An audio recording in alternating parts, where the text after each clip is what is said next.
इस क्वेश्चन को देखो बच्चों, ये 27 जुलाई 2022 में पूछा गया है और ये शीर स्ट्रेस से रिलेटेड है।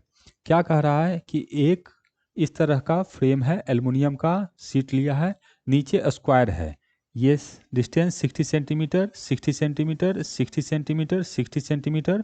तो ये हम लोग को जो फेस है एक स्क्वायर दिया है 60-60 सेंटीमीटर का है और इसका थिकनेस दिया है हम लोग को 15 centimetre.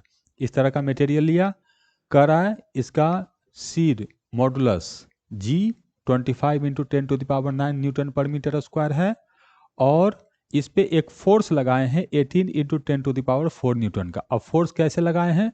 On it's narrow face.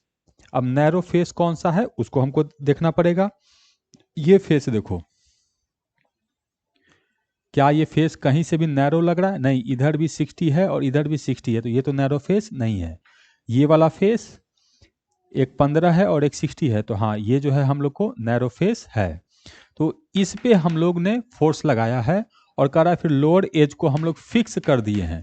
तो इसको मैं इधर ऐसे बना दिया, ये इधर डिस्टेंस हो गया हम लोग को 15 सेंटीमीटर, ये डिस्टेंस हो गया 15 सेंटीमीटर, ये डिस्टेंस हो गया हम लोग को 60 सेंटीमीटर और इसका ये हाइट हो गया हम लोग को 60 सेंटीमीटर। और ये जो एक नैरो फेस को इधर हम लोगों ने फिक्स कर दिया और इसका अपर नैरो फेस हम लोग को इधर है और इसमें एफ अमाउंट का फोर्स लगाए, लेकिन कैसे? सीडिंग करने के लिए। तो बिल्कुल इस प्लेन के पैरेलल, जब इस पे पैरेलल फोर्स लगाएंगे तो ये ऐसे नहीं रहेगा, ये नीचे तो फिक्स है तो ऐसे खिसक जाएगा। तो ये सिचुएशन इसका बन गया, ये वाला एज वैसे ही रहेगा और ये ऐसे खिसक गया। तो अब इसको देखेंगे तो पहले इसका फेस ऐसे था और अब जो है इसका फेस ऐसे इधर इतना खिसक गया है। तो हमें बताना है the displacement of upper as. तो ये जो x है कितना ये वाला फेस डिस्प्लेस किया है ये हमको बताना है। ये वाला जो डिस्टेंस है ये हम लोग को 60 सेंटीमीटर है। तो ये जो एंगल है इस एंगल को मैं कह रहा हूं गामा। इस एंगल को कहते हैं शीर स्ट्रेन। इस एंगल को क्या कहते हैं? शीर स्ट्रेन। तो हमें x का वैल्यू कैलकुलेट करना है, तो ये एंगल बहुत ही छोटा होगा। तो छोटे एंगल के theta equal to L by R लिख सकते हैं। तो गामा इक्वल टू हो जाएगा हम लोग को x divided by 60।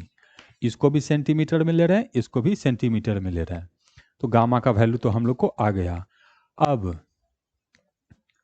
Hooke's law कहता है कि shear stress equal to modulus of rigidity into shear strain.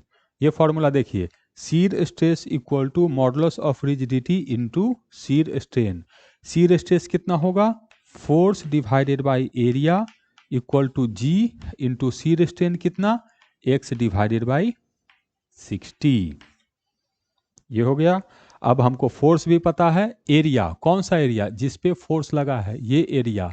तो इधर लेंथ है 60 और इधर लेंथ है 15, तो दोनों को मल्टीप्लाई कर देते हैं। तो यहाँ से आया हम लोग को फोर्स कितना? 18 इंटू 10⁴ डिवाइडेड बाय एरिया कितना? तो 60 सेंटीमीटर और 15 सेंटीमीटर। तो सेंटीमीटर को मीटर में कन्वर्ट करना पड़ेगा, तो 10⁻⁻⁴। एरिया हो गया इक्वल टू जी का वैल्यू 25 इंटू 10⁹ तो इसको भी ये x डिवाइडेड बाय 60, ये x हमको सेंटीमीटर में आएगा। इसी को कैंसिल करते हैं, जो जो कटेगा। तो ये 60 से तो ये 60 चला गया। अच्छा, 5 तिया 15 6 तिया 18। तो यहां से x का जो वैल्यू आया x इक्वल टू 10⁴ अब -4, 4 और 4 8, तो 1 बच जाएगा 9। तो ये आया 6 डिवाइडेड बाई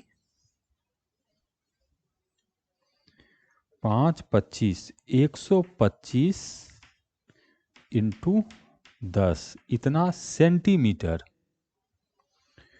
125 इंटू 10, तो अगर माइक्रोमीटर में कन्वर्ट करेंगे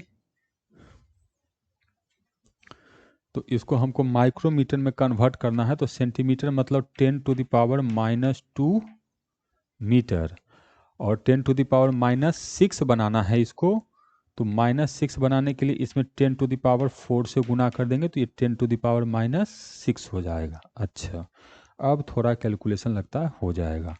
तो ये 10 से कट गया तो ये 3 हो गया, तो ये आगे हम लोग को 1000 इंटू 6 डिवाइडेड बाई 125 माइक्रोमीटर। तो 25 पचे 125, 25 चौ 100, 5 8 8 छक 48, तो 48 माइक्रोमीटर। कैलकुलेशन है, बहुत डिफिकल्ट कैलकुलेशन भी नहीं है, मेन है ये फॉर्मूला आ गया, इसमें सारा जो डाटा दिया डाटा पुट कर दीजिए, आपको एक्स का वैल्यू आ जाएगा। मैंने कैलकुलेट किया है, मेरा एक्स का वैल्यू आ रहा है 48 माइक्रोमीटर, तो यहाँ नंबर फिल करेंगे 48।